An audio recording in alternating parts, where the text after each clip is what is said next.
जय श्री कृष्णा। राम राम दोस्तों, स्वागत है आपका हमारे चैनल में। आज हम सुनेंगे उत्पन्ना एकादशी की कहानी। उत्पन्ना एकादशी का व्रत मार्गशीर्ष माह के कृष्ण पक्ष को करना चाहिए। इसकी कथा इस प्रकार है। एक बार युधिष्ठिर ने भगवान कृष्ण से पूछा, हे भगवान, पुण्यमयी एकादशी तिथि कैसे उत्पन्न हुई और इस संसार में वह क्यों पवित्र मानी जाती है? देवताओं को क्यों प्रिय है उत्पन्ना एकादशी? तो श्री भगवान बोले, हे कुंती नंदन, प्राचीन समय की बात है। सत्य युग में मूर नामक दानव रहता था। वह बड़ा ही अद्भुत, अत्यंत रौद्र और संपूर्ण देवताओं के लिए भयंकर था। उस काल रूपधारी दुरात्मा महासुर ने इंद्र को भी जीत लिया।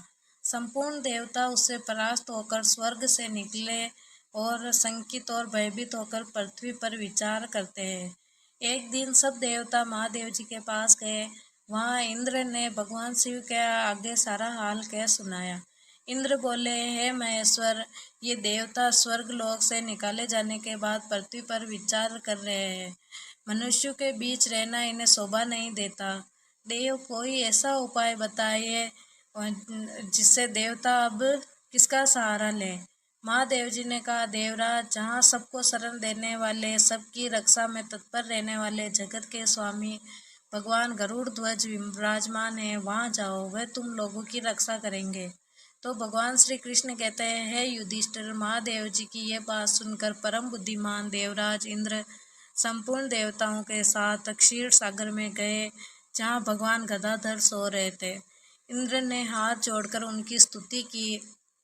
इंद्र बोले, हे देव के देव, देवेश्वर, आपको नमस्कार है। देव, आप ही पति, आप ही मति और आप ही करता हो और आप ही के कारण सब है। आप ही सब लोगों की माता और आप ही सब लोगों के पिता हो। देवता और दानव दोनों ही आपकी वंदना करते हैं। हे पुंडरीकाक्ष, आप दैत्यों के शत्रु हो। मधुसूदन, हम दोनों लोगों की रक्षा कीजिए। हे प्रभु, हे जगन्नाथ, अत्यंत उग्र स्वभाव वाले महाबली मूर नामक दैत्य ने इन संपूर्ण देवताओं को जीतकर स्वर्ग से बाहर निकाल दिया। भगवान देव देवेश्वर, शरणागत वत्सल देवता भयभीत होकर आपकी शरण में आए हैं। दानवों का विनाश करने वाले कमल नयन भक्त वत्सल देव देवेश्वर जनार्दन, हमारी रक्षा कीजिए, हमारी रक्षा कीजिए। भगवान शरण में आए हुए देवताओं की रक्षा कीजिए। तो इंद्र की बात सुनकर भगवान विष्णु बोले, हे देवराज, ये दानव कैसा है? उसका हे देवेश्वर, पूर्व काल में ब्रह्मा जी के वंशज में तालजंग नामक एक महान असुर उत्पन्न हुआ था, जो अत्यंत ही भयकारी था। उसका पुत्र मूर दानव के रूप में विख्यात है और वह अत्यंत ही उत्कट, पराक्रमी और देवताओं के लिए भयंकर है और चंद्रावती नाम के प्रसिद्ध एक नगरी में रहता है।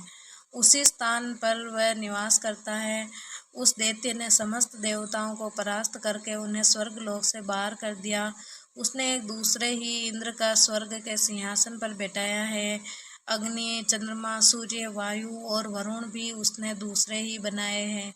हे जनार्दन, मैं सच्ची बात बता रहा हूँ, उसने सब कोई दूसरे बना लिए हैं। देवताओं को तो उसने उस प्रत्येक स्थान से वंचित कर दिया। इंद्र की यह बात सुनकर भगवान जनार्दन को बड़ा क्रोध आया। उन्होंने देवताओं को साथ लेकर चंद्रावती नगरी में प्रवेश किया। भगवान गदाधर ने देखा कि दैत्यराज बारंबार गर्जना कर रहा है और उससे परास्त होकर संपूर्ण देवता दसों दिशाओं से में भाग रहे हैं। अब वह दानव भगवान विष्णु को देखकर बोला, खड़ा रहे, खड़ा रहे। उसकी यह ललकार सुनकर भगवान के नेत्र में क्रोध से लाल हो गए।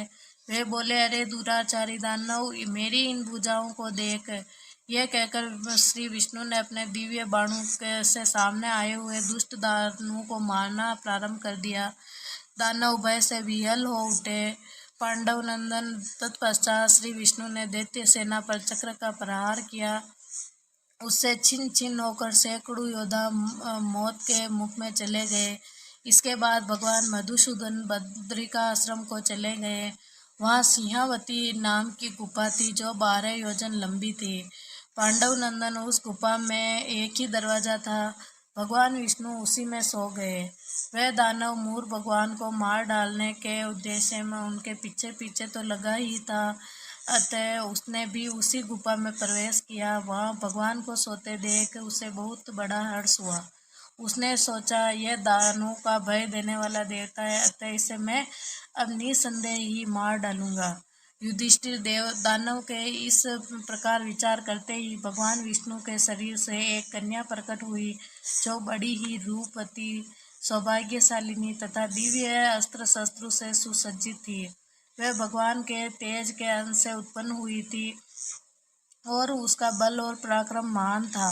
युधिष्ठिर दानव राज मूर ने उस कन्या को देखा। कन्या ने युद्ध का विचार करके दानव के साथ युद्ध के लिए याचना की। युद्ध छिड़ गया।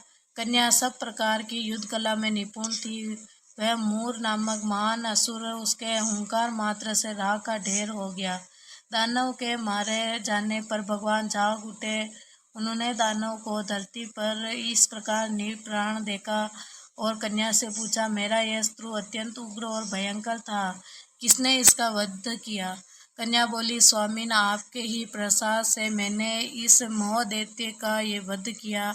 श्री भगवान ने कहा, कल्याणी, तुम्हारे इस कर्म से तीनों लोक के मुनि और देवता आनंदित हुए, अतः तुम्हारे मन में जैसी इच्छा हो उसके अनुसार वर मांग लो। तो देव दुर्लभ होने पर भी वह वर मैं तुम्हें दूंगा, इसमें तनिक भी संदेह नहीं। तो वह कन्या साक्षात एकादशी ही थी। उसने कहा, प्रभो, यदि आप प्रसन्न हैं तो आपकी कृपा से सब तीर्थों में प्रधान, समस्त विघ्नों का नाश करने वाली तथा सब प्रकार की सिद्धि देने वाली देवी हो जाऊं मैं। जनार्दन, जो आप में भक्ति रखते हैं, मेरे दिन का उपवास करेंगे, उन्हें सब प्रकार की सिद्धि प्राप्त हो। माधव, जो लोग उपवास और नक्त भोजन अथवा एक भुक्त करके मेरे व्रत का पालन करें, उन्हें आप धन, धर्म और मोक्ष दान कीजिए। श्री विष्णु बोले, कल्याणी, तुम जो कहती हो ऐसा वर पाकर महाव्रता एकादशी बहुत प्रसन्न हुई। दोनों पक्षों की एकादशी समान रूप से कल्याण करने वाली है। इसमें शुक्ल और कृष्ण पक्ष का कोई भेद नहीं करना चाहिए।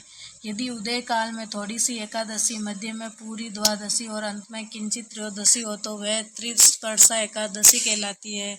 वह भगवान को बहुत ही प्रिय है। यदि एक वह भगवान को बहुत ही प्रिय है। यदि एक त्रिस्पर्शा एकादशी का उपवास कर लिया जाए तो 1000 एकादशी व्रतों का फल प्राप्त होता है तथा इसी द्वादशी में पारण करने पर 1000 गुना माना गया है। अष्टमी सब अष्टमी, एकादशी, षष्ठी, तृतीय और चतुर्दशी से विध हो तो उनमें व्रत नहीं करना चाहिए। परिवर्तनीय तिथि से युक्त होने पर इनमें उपवास का विधान है। पहले दिन और रात में भी एकादशी हो तथा दूसरे दिन केवल प्रातःकाल एकदंड एकादशी रहे तो भी पहली तिथि का परित्याग करके दूसरे दिन की द्वादशी युक्त एकादशी का ही उपवास करना चाहिए। यह विधि मैंने दोनों पक्षों की एकादशी के लिए बताई है। जो मनुष्य एकादशी का उपवास करता है वह वैकुंठ धाम में जाता है, जहाँ साक्षात भगवान गरुड़ ध्वज विराजमान है। जो मानव हर समय एकादशी के महात्म्य का पाठ करता है उसे 1000 गोदान के पुण्य का फल प्राप्त होता है। जो दिन या रात में भक्ति पूर्वक इस महात्म्य का श्रवण करते हैं वह निसंदेह ब्रह्म हत्या और आदि पापों से मुक्त होते हैं। एकादशी के समान पाप नाशक व्रत दूसरा कोई नहीं है, तो हमें हमेशा एकादशी का व्रत करना चाहिए। बोलो एकादशी मैया की जय। तभी से